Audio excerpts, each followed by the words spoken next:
Assalamualaikum warahmatullahi wabarakatuh. Kali ini saya coba jelaskan seputar rahasia Lailatul Qadar. Di bulan Ramadan, bulan dimana ada satu malam yang sangat istimewa, special night, yaitu Lailatul Qadar. Nah, Lailatul Qadar itu apa sih sesungguhnya? Lalu apa tanda-tanda Lailatul Qadar tersebut, dan kenapa Allah merahasiakan malam Lailatul Qadar itu? Tanggal berapa? Kita tidak tahu persis tanggalnya, tetapi Nabi menjelaskan di hitungan-hitungan ganjil, misalnya seperti itu. Lalu bagaimana sesungguhnya terkait Lailatul Qadar itu? Perlu kita ketahui bahwasanya menyebut Lailatul Qadar itu benar, tetapi ada orang yang keliru sering menyebut dengan malam Lailatul Qadar. Jadi kalau menyebut kata malam Lailatul Qadar artinya menjadi malam-malam Qadar, padahal yang benar adalah Lailatul Qadar artinya adalah malam Qadar, karena Laila dalam bahasa Arab kalau di Indonesia kan artinya malam. Ya, jadi tanpa perlu menyebut malam itu sudah betul dengan menyebut Lailatul Qadar saja. Kenapa disebut dengan malam Qadar? Dan Qadar itu sendiri apa?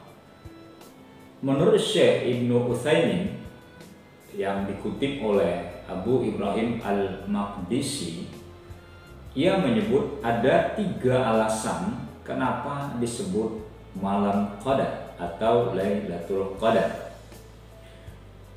Yang pertama, kata Qadar itu berarti kemuliaan. Penggunaan kata Qadar yang merujuk pada kemuliaan dijumpai dalam surat Al-An'am ayat 91. Jadi Qadar pada ayat tersebut itu berarti kemuliaan. Lalu yang kedua, alasannya adalah karena pada malam itu Allah menentukan takdir untuk 1 tahun. Pada malam itu Allah menggariskan apa-apa yang akan terjadi dalam 1 tahun ke depan. Jadi ada Allah menentukan semacam ketentuan pada tahun itu, ya, bertepatan dengan malam Qadar itu untuk tahun ke depannya apa yang akan terjadi. Itu alasan kedua. Lalu alasan yang ketiga, pada malam itu ibadah memiliki qadar. Qadar dalam bahasa Indonesia dalam artian kadar, ya, takaran yang sangat tinggi. Nah, inilah yang disebut dengan keutamaan.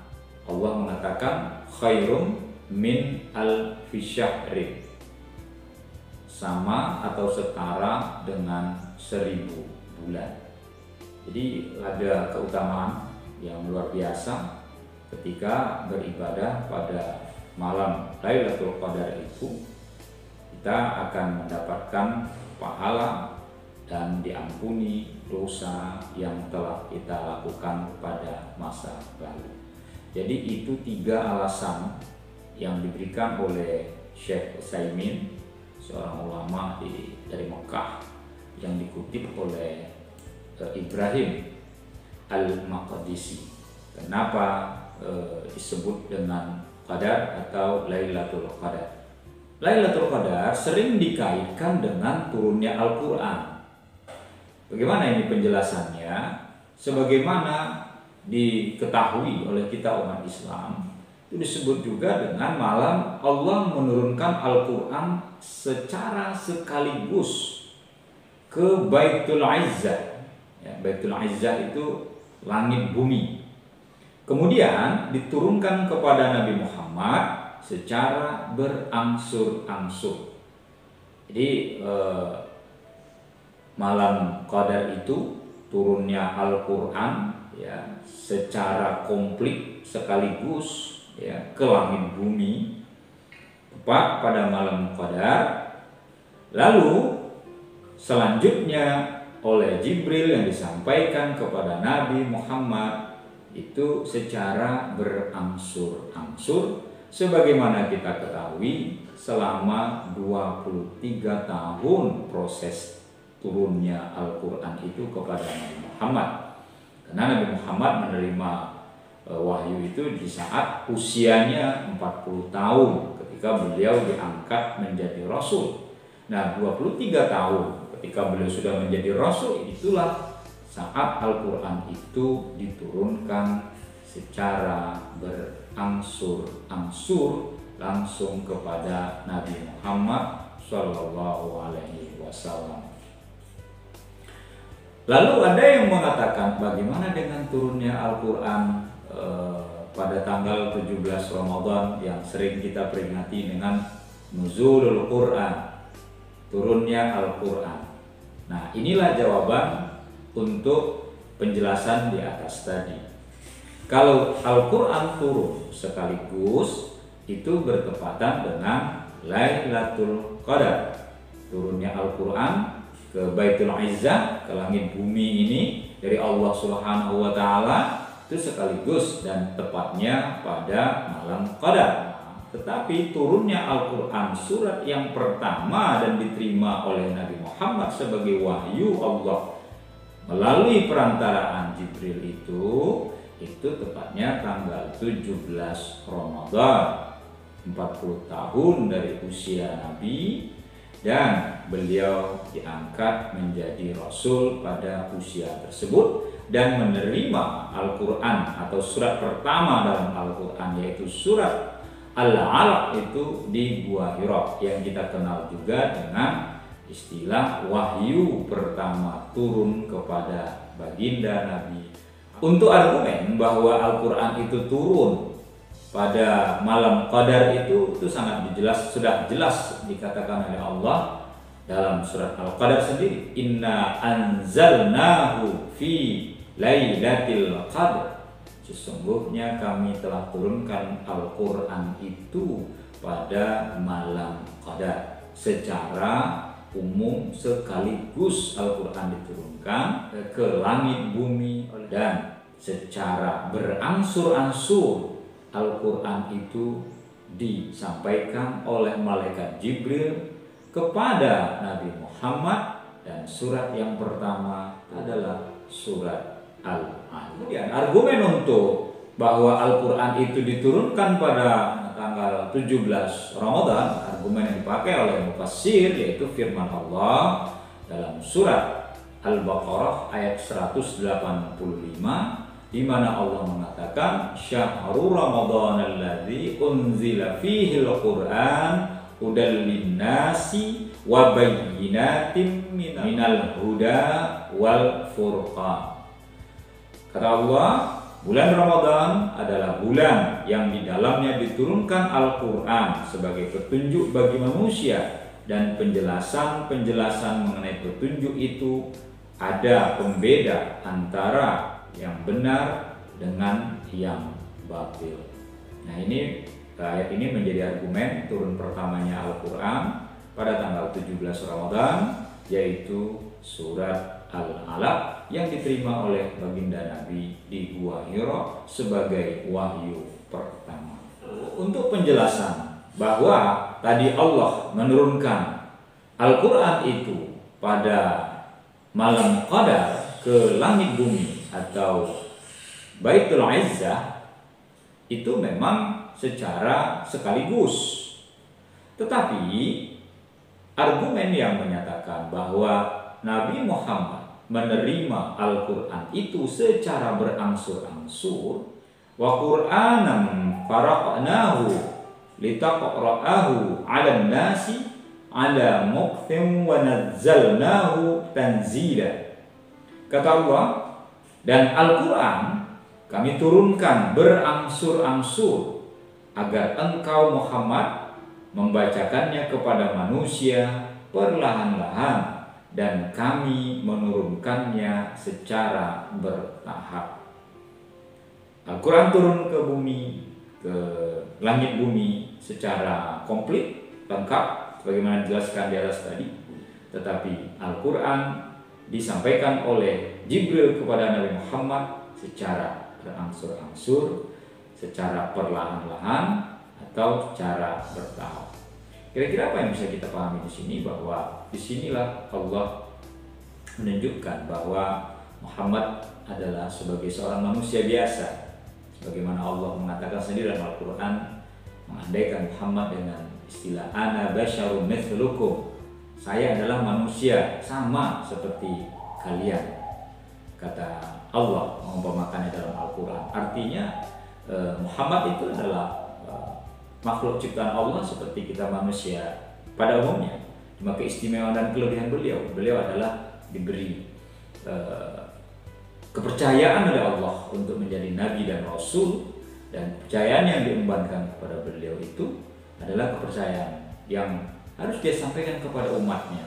Dan umatnya itu bukanlah manusia super, ya, bukanlah makhluk serba memiliki kelebihan super, tetapi manusia yang memiliki kelebihan sekaligus juga memiliki kekurangan.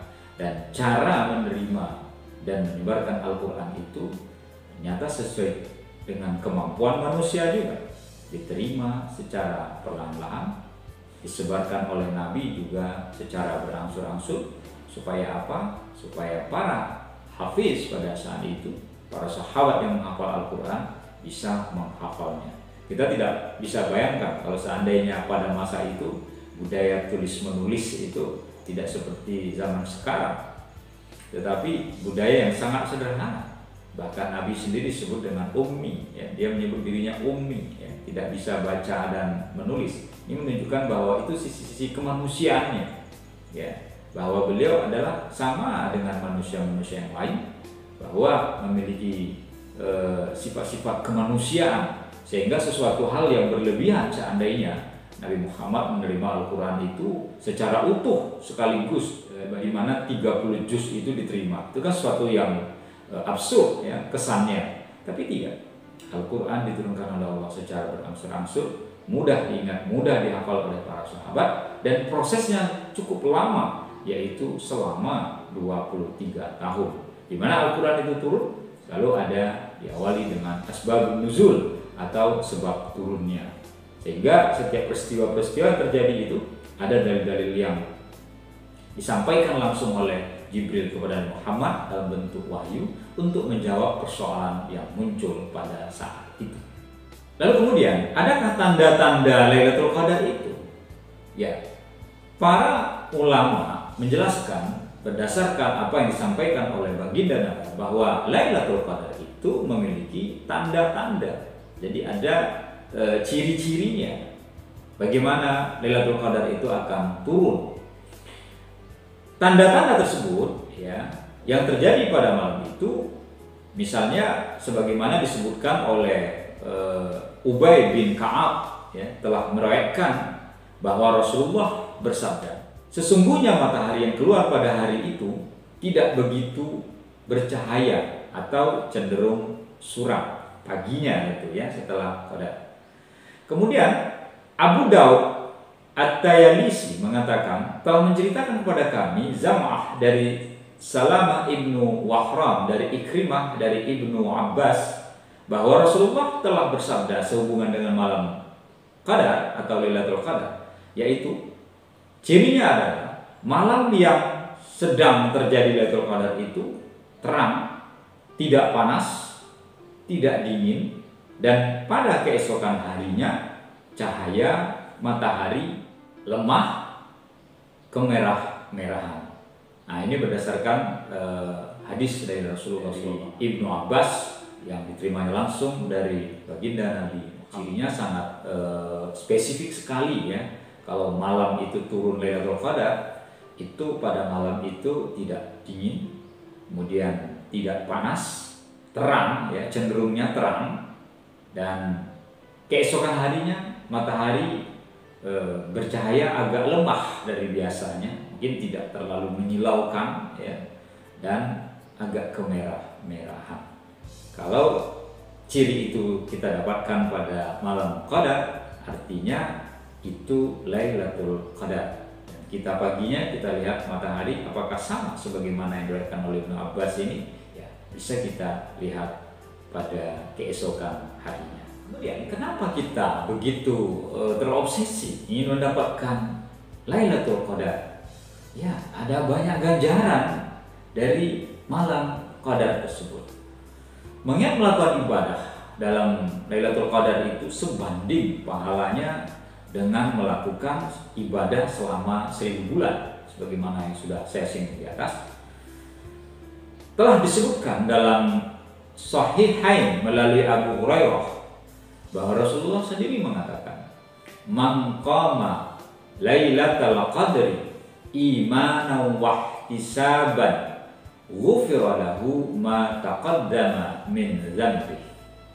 Kata Rasulullah, barang siapa yang melakukan qiyam atau salat sunnah dan ibadah lainnya pada malam Qadar karena iman dan mengharapkan pahala dan ridha Allah, maka diampunilah baginya semua dosanya yang terdahulu. Jadi luar biasa dosa-dosa yang kita lakukan sebelumnya, dengan kita qiyamu Ramadan dan mendapatkan Lailatul Qadar, maka ganjaran dari yang kita lakukan pada malam Qadar itu mampu menghapus dosa-dosa kita yang lalu. Maka tidak mengherankan dalam surah Al-Qadar ayat 5 juga dijelaskan oleh Allah, "Salamun hiya hatta matla'il fajr." Kata Allah, malam itu penuh kesejahteraan sampai terbit fajar. Kalau ayat ini cenderung menjelaskan bagaimana damainya malam itu, ya, sebagaimana tidak panas, tidak terlalu sejuk. Kemudian malam itu penuh dengan berkah, ya, karena pada malam itu juga turun para malaikat ke bumi yang mendoakan kita, orang-orang yang sedang melakukan ibadah di malam Qadar. Tanazzalul malaikatu warruhu fiha biizni rabbihim min kulli amr. Jadi malaikat itu turun, ya, ke bumi mendoakan kita dengan segala urusan yang kita ambil di dunia ini, yang kita lakukan di dunia ini untuk kemaslahatan kita. Inilah betapa ganjaran dari bulan Ramadan, di dalamnya ada Lailatul Qadar. Lailatul Qadar yang kita harapkan dapat ini tentu sesuatu yang kita tunggu-tunggu dan kita akan meraihnya. Lalu kemudian apa sih hikmah, ya, dirahasiakannya malam Qadar itu?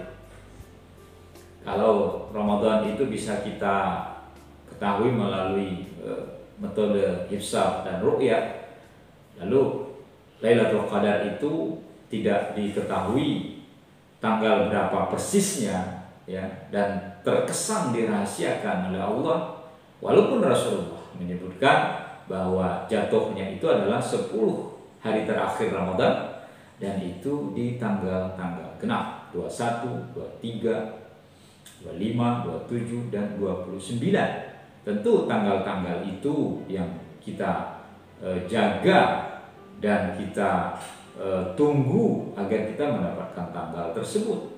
Tetapi sesungguhnya kalau kita ingin meraih Lailatul Qadar itu, kalau ibadah kita komplit, ya, selama bulan Ramadan penuh, ya, kemudian di 10 hari terakhir itu kita lebih intensif ibadahnya, misalnya dengan melakukan i'tikaf, banyak i'tikaf di masjid, ya, muhasabah, sambil berdoa banyak kepada Allah Subhanahu wa taala, dengan banyak membaca Al-Qur'an juga tentunya, maka sebenarnya kita bisa meraih dengan sendirinya kalau di 10 hari terakhir Ramadan itu turunnya Lailatul Qadar. Namun sungguh pun demikian, Allah merahasiakan itu tentu ada hikmah di balik kenapa Allah merahasiakan Lailatul Qadar. Allah sengaja merahasiakan datangnya Lailatul Qadar itu agar manusia beribadah penuh selama Ramadan. Karena kalau sudah tahu, oh, turunnya tanggal 21, turunnya tanggal 23, nanti orang hanya mengejar tanggal tersebut. Sementara di awal-awal, di pertengahan, orang tidak ingin. Tapi Allah merahasiakan tanggal itu karena sungguhnya agar kita beribadah lebih total selama bulan Ramadan itu. Cuma di 10 hari terakhir kita lebih tingkatkan lagi. Kalau kasus Indonesia memang agak lain dari yang lain. Kalau kita lihat di Masjid Nabawi, di Masjid Haram, kalau 10 hari terakhir Ramadan itu masjid tumpah ruah, semakin penuh ya. Tapi sebaliknya kalau di negara kita tradisinya kalau sudah 10 hari terakhir itu masjid mulai softnya sudah mulai berkurang, semakin maju ke depan. Nah ini tampak sekali mengejar Lailatul Qadar atau meraih Lailatul Qadarnya untuk Indonesia tidak sama ternyata spiritnya seperti yang dilakukan di negara-negara Timur Tengah, di mana masjid mereka di malam terakhir Ramadan itu justru semakin penuh. Demikian yang dapat saya sampaikan, semoga ada manfaatnya. Assalamualaikum warahmatullahi wabarakatuh.